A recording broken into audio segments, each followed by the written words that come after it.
அஸ்ஸலாமு அலைக்கும் வரஹ்மத்துல்லாஹி வபரகாத்துஹு.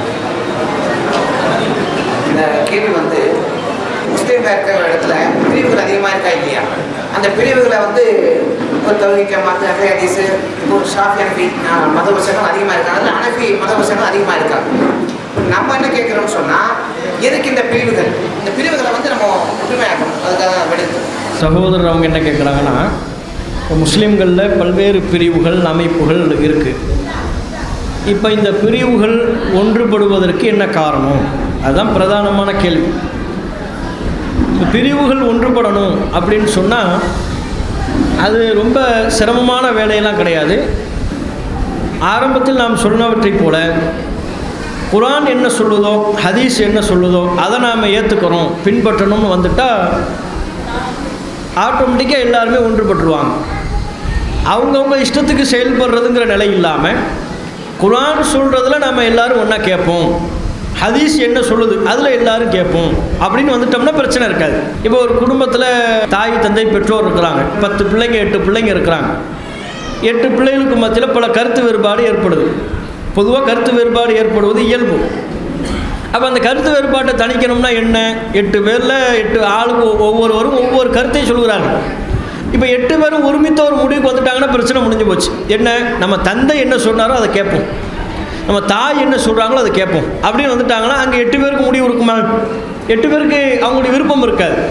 பெற்றோர் சொன்னதை கேட்போம்னு வந்துட்டாங்கன்னா அங்கே பிள்ளைகளுக்கு மத்தியில் கருத்து வேறுபாடே கிடையாது.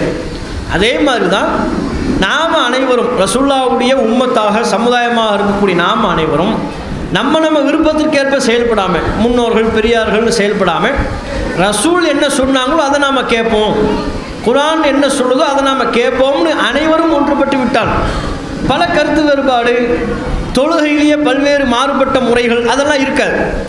ஷாஃபி ஒரு முறையாக தொழுவது, ஹனஃபி இன்னொரு முறையில் தொழுவது, மதுஹபுகளின் அடிப்படையில் சட்டங்கள் வேறுபடுவது, இதுக்கெல்லாம் வேலை இல்லாமல் வாய்ப்பே இல்லாமல் போயிடும்.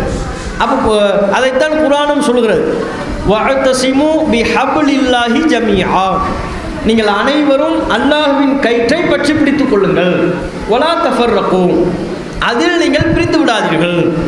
அல்லாஹ்வுடைய கயிற்றை எல்லோரும் சேர்ந்து பலமாக பற்றி பிடிக்க வேண்டும் என்று குர்ஆன் சொல்கிறது. அல்லாஹ்வுடைய கயிறு என்றால் என்ன? அல்லாஹ்வின் புறத்திலிருந்து வானத்திலிருந்து ஏதாவது கயிறு தொங்குதா நமக்கு? அல்லாஹ் குர்ஆனில் சொல்கிறான், அல்லாஹ்வின் கயிறை நீங்கள் அனைவரும் பலமாக பற்றி பிடியுங்கள் அப்படிங்கிற அல்லாஹ். இப்போ நம்ம அந்த கயிறை போய் பிடிக்கணும். எப்படி பிடிக்கிறது? கண்ணுக்கு ஏதாவது கயிறு தெரிஞ்சால் தானே பிடிப்போம். வானத்திலிருந்து கயிறு எதுவும் தொங்குதானா? இல்லை.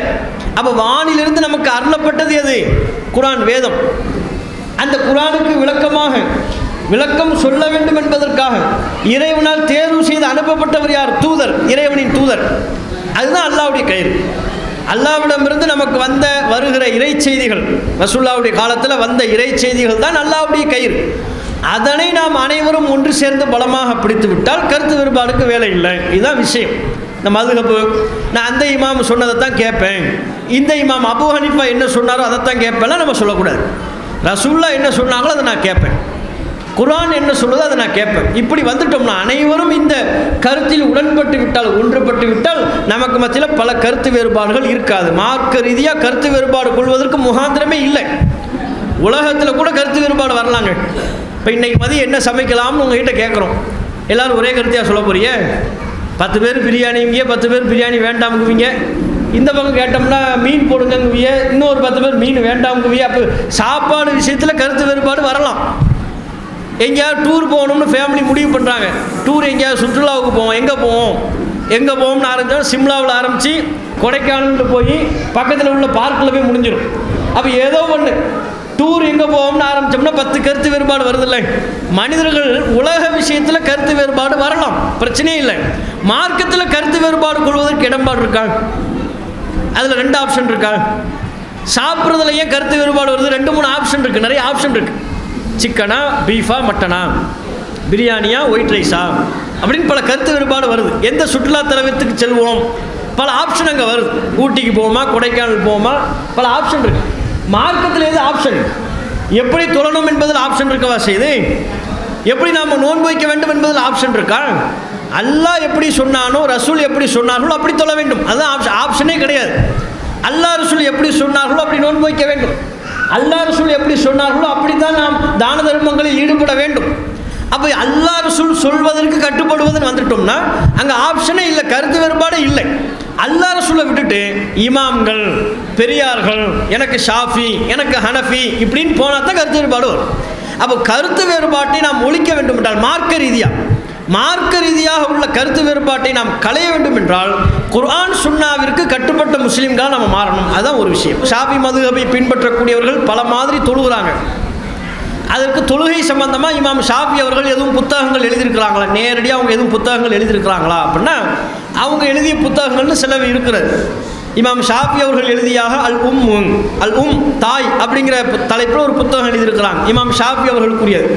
அதில் பல்வேறு தொழுகையினுடைய சட்டங்கள் தொடர்பாக சொல்கிறாங்க. அதில் பல ஹதீஸுகளை அவர்கள் குறிப்பிடுகிறார்கள். எல்லாவற்றுக்கும் மேலாக அவங்க காலத்தில் அவங்களுக்கு என்ன ஹதீஸுகள் கிடைக்குமோ அதை வச்சு அவங்க சட்டம் சொல்லுவாங்க. அவங்களுக்கு ஹதீஸுகள் தெரியலன்னா அவங்க சட்டம் சொல்ல முடியாதுல்ல, யாருக்கும் சில விஷயங்கள் தெரியாமல் இருக்கும். அப்போ ரசூல் ஸல்லல்லாஹு அலைஹி வஸல்லம் அவர்கள் சொன்னதைத்தான் நாம் பின்பற்ற வேண்டும் என்று ஷாஃபி இமாமா இருந்தாலும் அபூ ஹனீஃபா இமாமா இருந்தாலும் எல்லா இமாம்களும் அதை சொன்னாங்க. இமாம் ஷாஃபி அவர்கள் ஒரு நேரத்தில் சொன்னார், இதா சஹல் ஹதீஸு ஃபஹுவ மதுஹபி. ஒரு ஆதாரபூர்வமான ஹதீஸ் எதை சொல்கிறதோ அதுதான் என்னுடைய மதுஹப்னாங்க இமாம் ஷாஃபி அவர்கள் தன்னை பின்பற்ற வேண்டும் என்று சொல்லவே இல்லை. என்ன பின்பற்றுங்க, என்ன ஃபாலோ பண்ணுங்க, என் புக்கில் என்ன இருக்கோ அதை பின்பற்றுங்கன்னு சொல்லவே இல்லை. நான் ஒன்றை சொல்கிறேன், நபி ஒன்றை சொன்னதாக உனக்கு ஒரு ஹதீஸ் கிடைத்தால் நான் சொன்னதை விட்டுவிடு, நபி சொன்னதை எடுத்துக்கொள். இதுதான் இமாம் ஷாஃபி அவர்கள் சொன்னார். அப்போ பாருங்க எவ்வளோ அற்புதமாக, நான் சொன்னதை விட்டுவிடு, நபி சொன்னதை ஏற்றுக்கொள் என்று சொன்ன இமாம் ஷாஃபி அவர்கள். அவங்க பேரில் நாம் கருத்து வேறுபாடு கொள்ளலாமா, அவங்க பேரில் மார்க்கத்தில் நாம் முரண்பாடு செய்யலாமா, செய்யக்கூடாது. அது அந்த மதுஹபை பின்பற்றக்கூடியவர்கள் சிந்திக்கணும் என்பதுதான் இந்த கேள்விக்கு நாம் சொல்லிக் கொள்கிற பதில். அல்லாஹு அக்பர், அல்லாஹு அக்பர்.